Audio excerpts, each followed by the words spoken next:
मित्रांनो. कविता क्रमांक 4 उत्तम लक्षण हे संत काव्य आहे संत रामदास स्वामी यांचं. तर या कवितेचे पहिले भावार्थ मी डिस्क्रिप्शन बॉक्स मध्ये दिले आहे. तुम्ही पहा, तुमच्या वहीमध्ये भावार्थ लिहा. भावार्थ कविता समजून घ्या आणि त्यावरील प्रश्नांची उत्तरे तुम्ही वहीमध्ये लिहून घ्या. प्रश्न पहिला आहे, आकृत्या पूर्ण करा. संत रामदास यांनी विचार करून करायला सांगितलेल्या गोष्टी फक्त ओळखल्याशिवाय खाऊ नये, पडलेली वस्तू एकाएकी घेऊ नये, विचारल्याशिवाय कोणत्याही मार्गाने जाऊ नये, कधीही करू नयेत अशा गोष्टी आहेत. लोकांच्या विनंतीचा अव्हेर करू नये, वाईट मार्गाने द्रव्य जोडू नये, परपीडा व विश्वासघात करू नये, आळसात सुख मानू नये.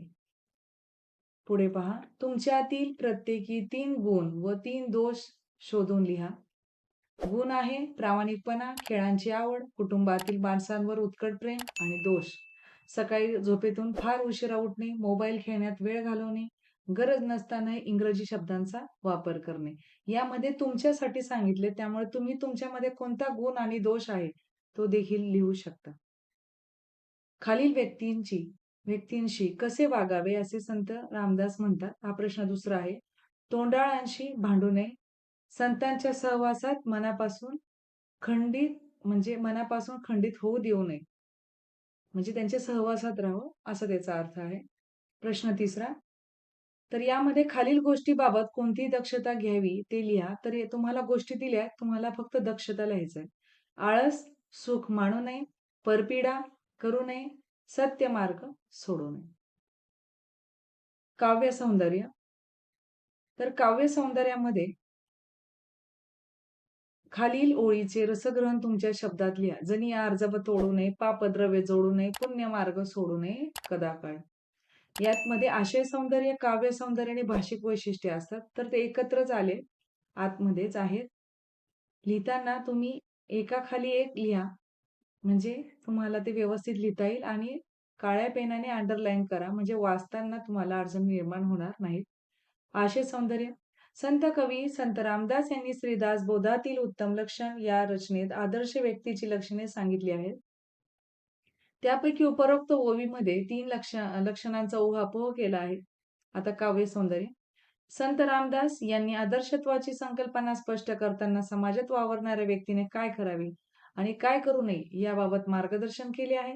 संत रामदास म्हणतात की आदर्श व्यक्तीने लोकांची मने मोडू नयेत, लोकांनी केलेली विनंती धुडकावू नये, उलट जनभावनांचा आदर करावा, तसेच सत्याचा मार्ग स्वीकारावा, वाईट मार्गाने संपत्ती साठवू नये, अशी संपत्ती हे पापाचे धन असते, म्हणून सत्शील मार्गाने जीवन व्यतीत करावे, विवेकाने वागावे. आता भाषिक वैशिष्ट्य आहे.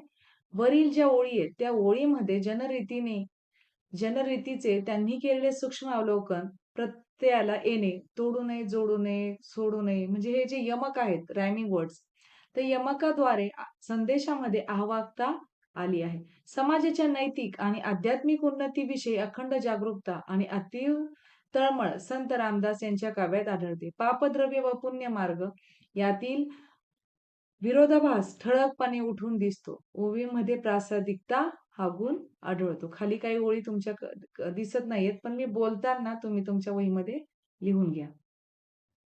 सभेमध्ये लाजू नये, बाष्कळपणे बोलू नये, या ओळीतील विचार स्पष्ट करा. उत्तम लक्षण या ओव्यांमध्ये संत रामदास यांनी उत्तम व्यक्तीची लक्षणे विशद करताना आळस हा माणसाचा शत्रू आहे असे ठासून प्रतिपादले आहे.